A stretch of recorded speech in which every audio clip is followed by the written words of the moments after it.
Hello everyone, this is the history tutorial video for class 12. We are going to start the third chapter today. In the previous chapter you have seen that there were several changes in the economic and political life between 600 BC and 600 CE. So 600 BC and 600 CE, this was the time period where different aspects of life, different aspects of culture, society, etc., these changed for the Indian people. For instance, the extension of agriculture into the forested areas, that transformed the life of the forest dwellers. Craft specialists emerged as distinct social groups, artisans. Unequal distribution of wealth sharpened the social distances. The rich and the poor, two divisions were created. Now, historians often use textual traditions to understand these processes. Some texts lay down norms of social behavior, others describe and occasionally comment on a wide range of social situations and practices. We can also catch a glimpse of some social actors from inscriptions. As we will see, each text and inscription was written from the perspective of specific social categories. So we need to keep in mind who composed what and for whom. We also need to consider the language used and the ways in which the text circulated. Used carefully, texts allow us to piece together attitudes and practices that shape the social histories. So textual traditions, texts are very important in reconstructing the histories. We will be focusing on the Mahabharat. In focusing on the Mahabharat, a colossal epic which runs into over 100,000 verses with depictions of a wide range of social categories and situations, we draw on one of the richest texts from the subcontinent. There is a very popular saying in Hindi or in Bengali. I am going to say the Bengali proverb, "Ja nei bharote, ta nei bharote," which means Ja nei bharote, that is Mahabharat, which is not included in the Mahabharat, ta nei bharote, that is not existing in India. So whatever there is in India, it exists in Mahabharat. Whatever there is not existing in the Mahabharat, it is not in India. So some of the stories it contains may have been circulation from even earlier time period, because you see, the Mahabharat in its present form was a continuous narrative of constructing the story. That there was one core story, and then after one generation or after two generations, another layer, a backstory was added. After two or three more generations, again another backstory was added, or the story was continued a few years into the future. So that was how the story was constructed. That was how the story became so large, so varied. The central story is about, everyone knows, the two warring cousin groups, the Kauravas and the Pandavas. The text also contains sections laying down the norm of behavior for various social groups. Occasionally, not always, occasionally the principal characters are seen to follow these norms, follow these rules. One of the most ambitious projects of scholarship began in the year 1919 under the leadership of noted Indian Sanskrit scholar V.S. Suthankar.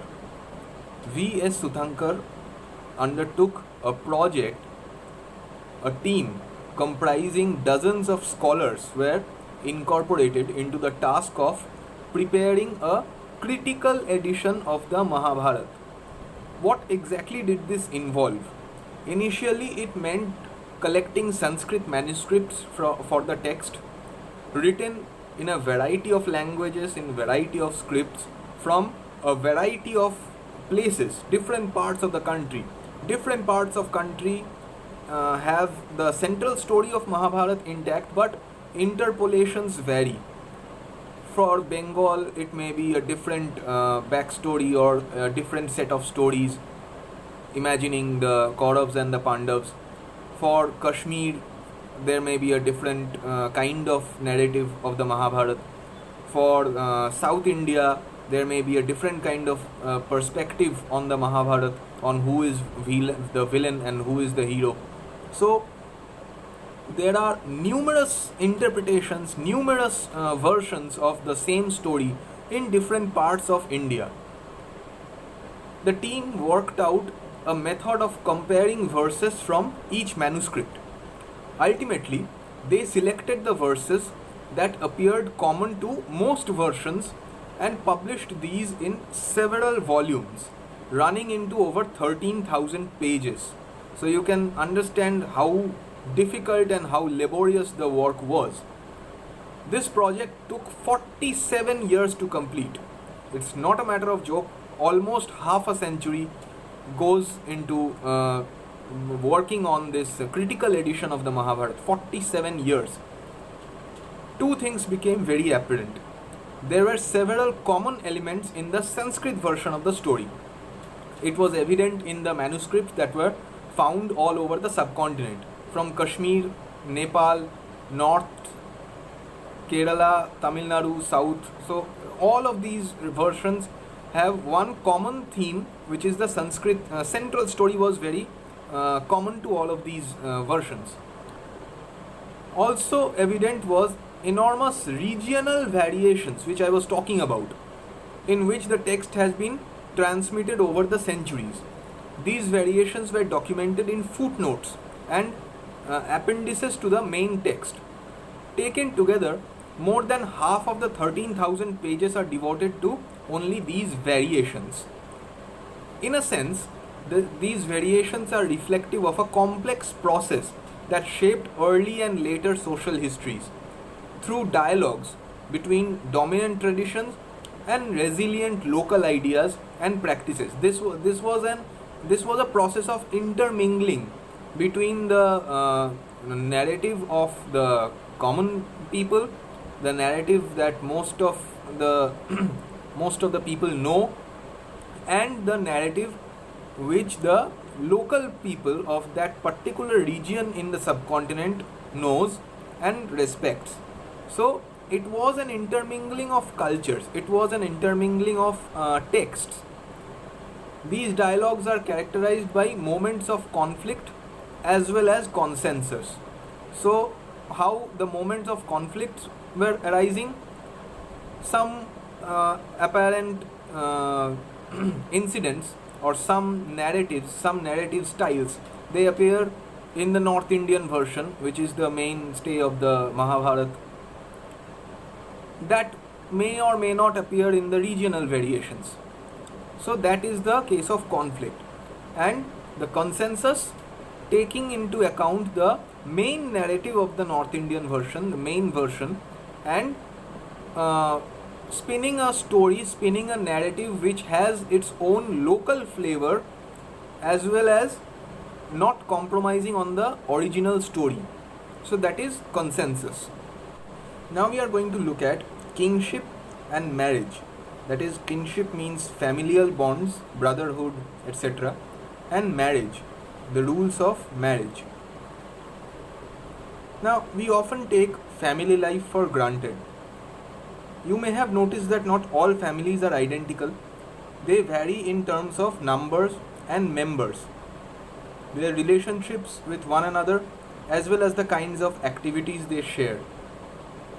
Often, people belonging to the same family share food and other resources and live, work, and perform rituals together.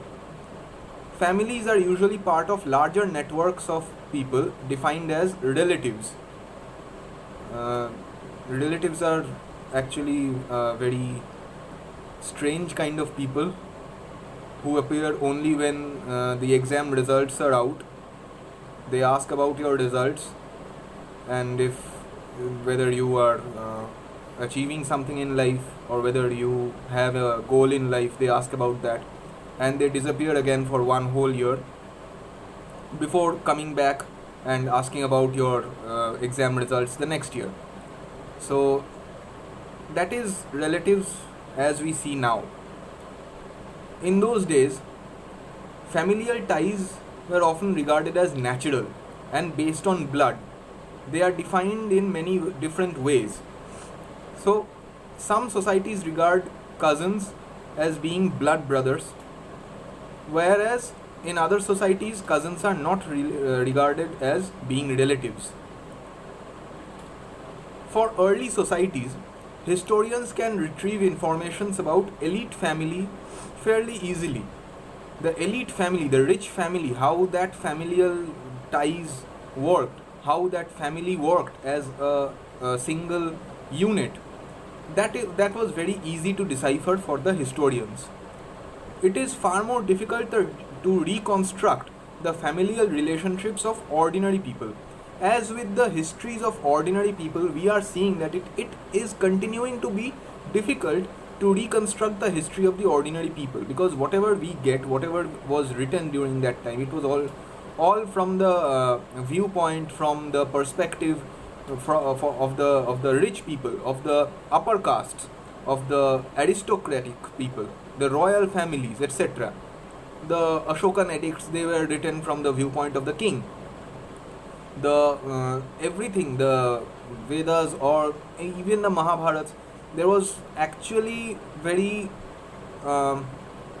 less portion of the Mahabharat was devoted to how the people lived and what was their role in the society. It was all basically devoting time to the one particular royal family of Hastinapur, which had a great war between them, a fight between two groups of cousins. That was the main story. So it is far more difficult to reconstruct the familial relationships of ordinary people. Historians also investigate and analyze attitudes towards family and relationships towards the relatives. These are important because they provide an insight into people's thinking. It is likely that some of these ideas would have shaped their actions, just as actions may have led to change in their attitudes. So it was a vice versa thing. It was an exchange of ideas, that some of these ideas would have shaped the actions of the people, how families worked, how relationships worked, how relatives were actually treated in a family. That is one thing which may have shaped their ideas, or maybe these ideas shaped these actions. So it was dependent on both the sides. Now we come to the idea of patrilineal. What is patrilineal? Can we actually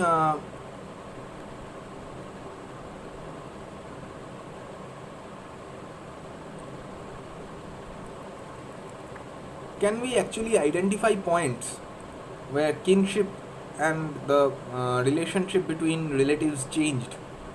At one level, the Mahabharata is a story about this. It describes a feud, it describes a fight over land and power between two groups of cousins, Kauravas and the Pandavas, who belong to the single ruling family, that is the family of Kuru, a line which dominates one of the Janapads.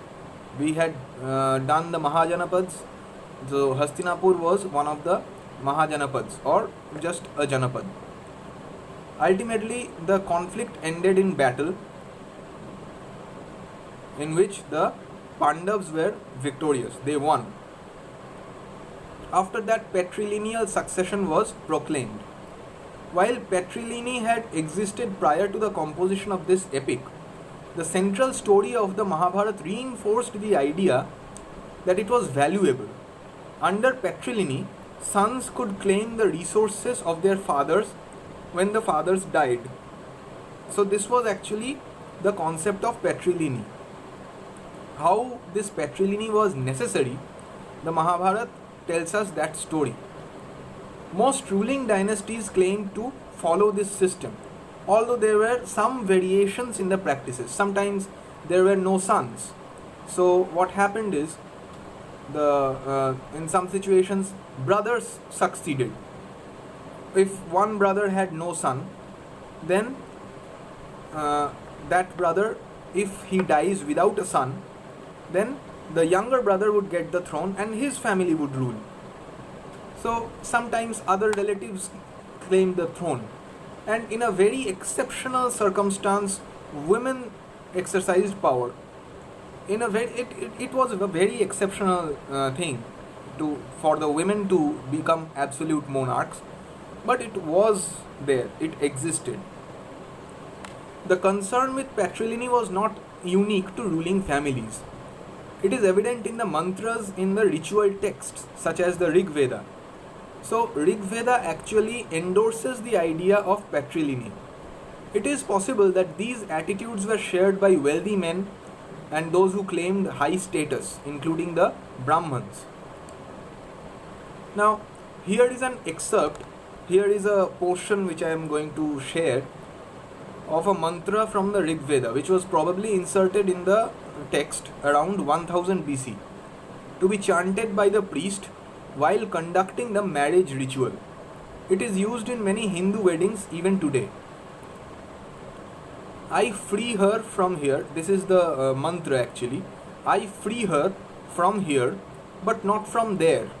I have bound her firmly there, so that the grace of Indra, she will have fine sons and be fortunate in her husband's love.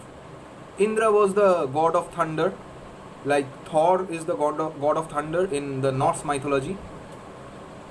So Indra was the god of thunder in the Hindu mythology.